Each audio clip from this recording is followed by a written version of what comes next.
Continuação da leitura do livro Humanidade, uma história otimista do homem, de Rutger Bregman, página 227. Mas há algo estranho. Por que acreditamos no que os líderes dizem? Certos historiadores dizem que é por sermos ingênuos, e que esse poderia ser justamente ser nosso superpoder enquanto espécie. Simplificando, a teoria diz o seguinte: se quiser que milhares de estranhos trabalhem em equipe, é preciso agir para manter todos juntos. Essa cola tem que ser bem mais forte que a amizade, pois apesar de a rede social do Homo sapiens ser a maior entre todos os primatas, não é grande o suficiente para forjar cidades ou estados. Normalmente, nossos círculos sociais giram em torno de não mais de 150 pessoas. Os cientistas chegaram a esse limite nos anos 90, quando 2 pesquisadores americanos pediram a um grupo de voluntários para relacionar todos os amigos e os familiares a quem mandavam cartões de Natal. A média ficou em 68 residências, consistindo em cerca de 150 indivíduos. Quando se começa a examinar esse número, aparece em todo lugar, das legiões romanas a dedicados colonizadores, em divisões corporativas ou com nossos verdadeiros amigos do Facebook. Esse limite mágico em toda parte sugere que o cérebro humano não é equipado para lidar com mais de 150 relacionamentos significativos. O problema é que, enquanto 150 convidados fazem uma grande festa, esse número está muito aquém do necessário para construir uma pirâmide ou lançar um foguete à Lua. Projetos dessa escala exigem a cooperação de grupos muito maiores, e por isso precisamos de líderes para nos incentivar. Como? Com mitos. Aprendemos a imaginar afinidades com gente que nunca conhecemos, religiões, estados, empresas, países, tudo isso só existe em nossa cabeça, nas narrativas que nossos líderes e nós mesmos transmitimos. Ninguém nunca foi amigo da França ou apertou a mão da Igreja Católica Romana, mas isso não tem importância se nos submetemos à ficção. O exemplo mais óbvio desse mito, claro, é Deus, ou podemos chamar de o grande irmão original. Quando adolescente, eu costumava me perguntar por que o Criador cristão em que fui ensinado a acreditar se importava tanto com os humanos e com nossos afazeres mundanos. Na época, eu não sabia que nossos ancestrais nômades tinham uma concepção muito diferente de divino, que seus deuses pouco se interessavam pelas vidas humanas, conforme o capítulo 5. A pergunta é: onde arranjamos essa crença em um Deus onipotente, em um Deus enfurecido pelos pecados humanos? Recentemente, os cientistas surgiram com uma teoria fascinante. Para entendê-la, precisamos voltar ao capítulo 3, em que aprendemos que há algo único nos olhos do Homo sapiens. Por causa do branco em volta da nossa íris, podemos seguir o olhar dos outros. O vislumbre que isso nos propicia na mente de outra pessoa é vital para forjarmos laços de confiança. Quando começamos a viver em grandes grupos, ao lado de milhares de estranhos, tudo mudou. Nós nos perdemos de vista. Não há como estabelecer contato visual com milhares, com dezenas, com centenas, milhares e milhões de pessoas. E por isso nossa desconfiança começou a aumentar.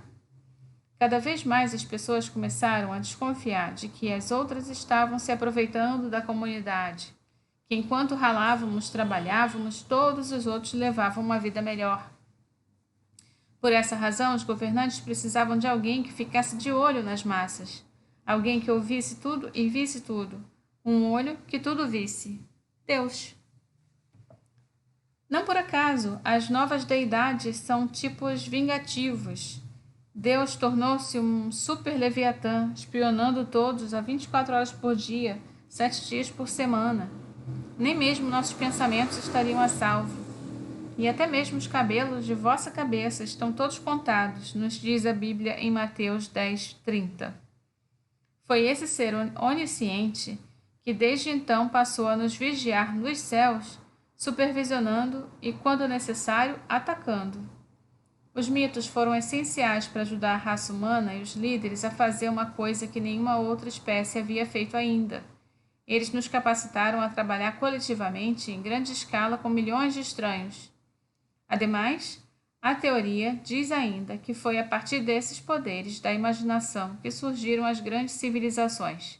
O judaísmo e o islã, o nacionalismo e o capitalismo, todos são produto da imaginação.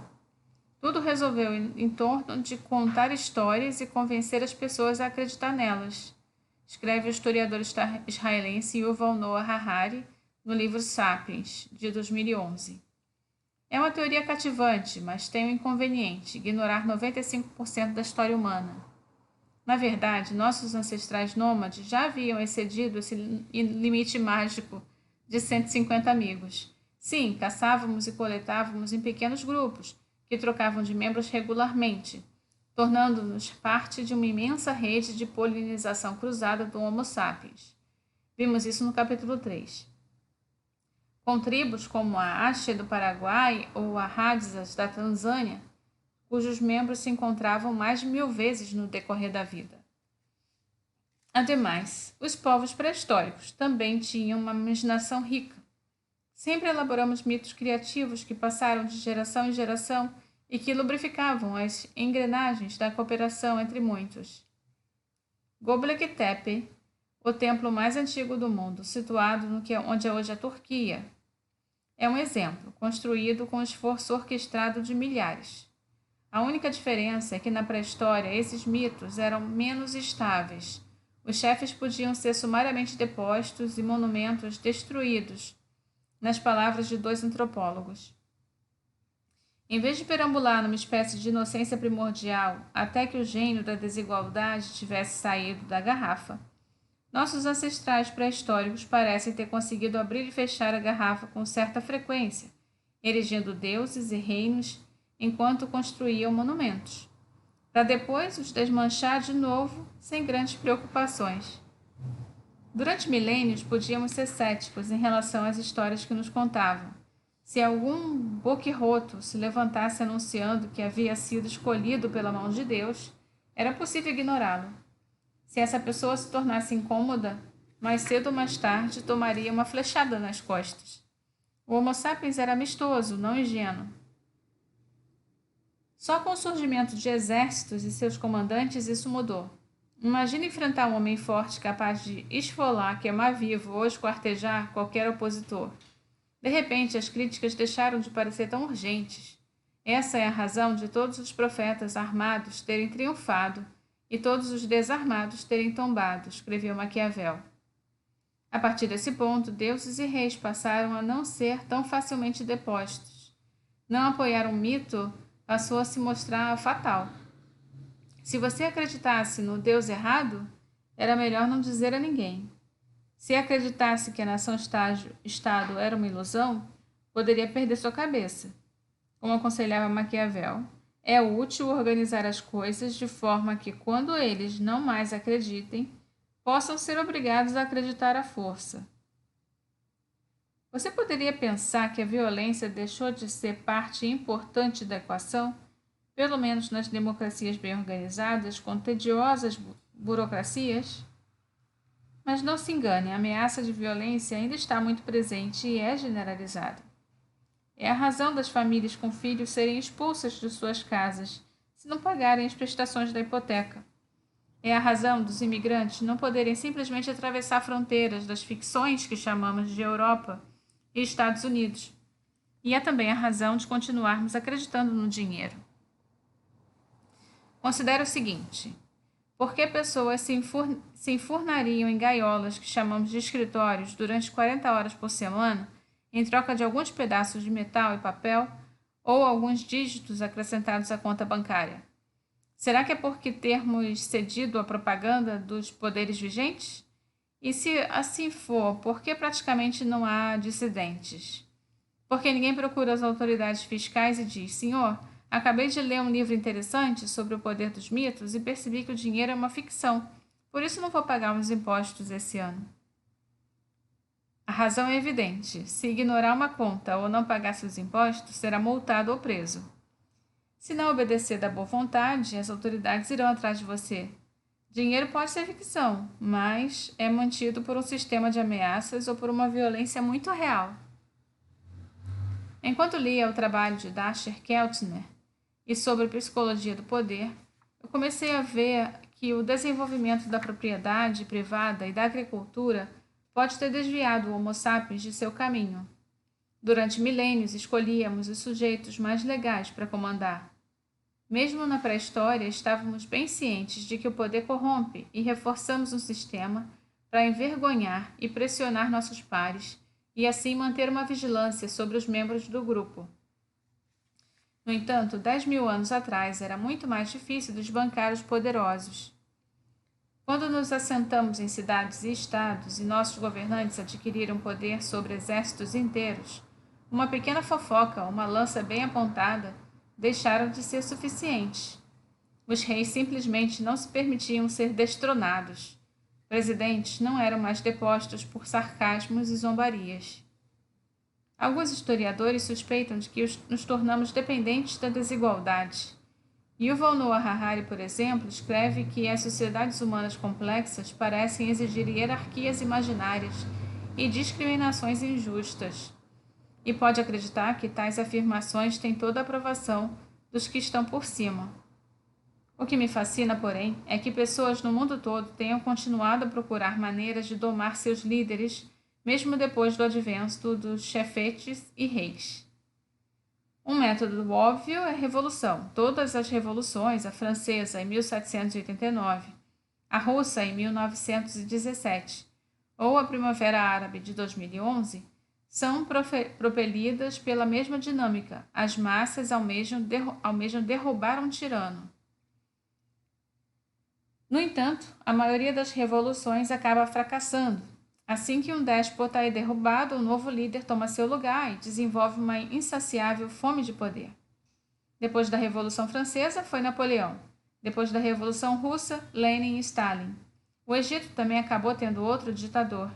Os sociólogos chamam isso também de lei de ferro da hierarquia.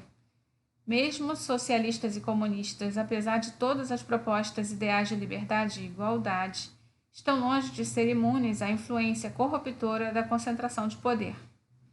Algumas sociedades lidaram com isso arquitetando um sistema de distribuição de poder, também conhecido como democracia. Apesar de a palavra sugerir que é o povo que governa, em grego antigo, demos significa povo e kratos significa poder, poder do povo, em geral não funciona bem assim. Rousseau já disse que essa forma de governo é mais precisamente uma aristocracia eletiva, pois na prática o povo não está absolutamente no poder. Só nos deixaram decidir quem terá poder sobre nós. Também é importante lembrar que esse modelo foi projetado para eliminar as hierarquias da sociedade. Considere a Constituição dos Estados Unidos. Historiadores concordam que foi intrinsecamente um documento aristocrático elaborado para controlar as tendências democráticas da época. Nunca foi a intenção dos patriarcas fundadores que a população em geral exercesse um papel ativo na política. Mesmo hoje, embora qualquer cidadão possa se candidatar a um cargo público, é difícil ganhar uma eleição sem ter acesso a uma rede de doadores e lobistas. Não surpreende que a democracia americana mostre tendências dinásticas.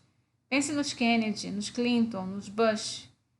É constante termos esperança de contar com líderes melhores, mas raramente essas esperanças se realizam. O motivo, segundo o professor Keltner, é que o poder faz as pessoas perderem a generosidade e a modéstia que as elegeram. Ou, na realidade, essas características nunca existiram. Em uma sociedade hierarquicamente organizada, os Maquiavéis estão sempre um passo à frente. Estão sempre em posse da arma secreta e definitiva para derrotar seus concorrentes. Eles não têm vergonha na cara. Já vimos que o Homo sapiens desenvolveu a vergonha. Existe uma razão pela qual, de todas as espécies do reino animal, somos uma das poucas capazes de se envergonhar. Por milênios, a vergonha era o jeito mais seguro de refrear nossos líderes, e ainda pode funcionar nos dias atuais. A vergonha é mais eficaz que regras e regulamentações, ou que censuras e coerção, pois pessoas que sentem vergonha se autocensuram. Isso é notado na forma como os discursos falseiam quando desiludem expectativas ou no robô revelador quando percebem que são assuntos de fofocas. É óbvio que a vergonha também tem seu lado sombrio, por exemplo, a vergonha induzida pela pobreza. Mas tente imaginar como seria a sociedade se a vergonha não existisse. Seria um inferno. Infelizmente, sempre há aqueles incapazes de sentir vergonha, seja por estarem drogados pelo poder, seja por pertencerem a uma minoria que nasce com características sociopatológicas. Esses indivíduos não durariam muito nas tribos nômades. Seriam expulsos do grupo e deixados sozinhos para morrer. Nas grandes organizações modernas, porém, parece que os sociopatas estão sempre alguns passos adiante da ascensão da carreira. Estudos mostram que entre 4 a 8% dos presidentes corporativos apresentam sociopatia diagnosticável, comparados a 1% da população em geral. Na democracia moderna, a falta de vergonha pode ser vantajosa.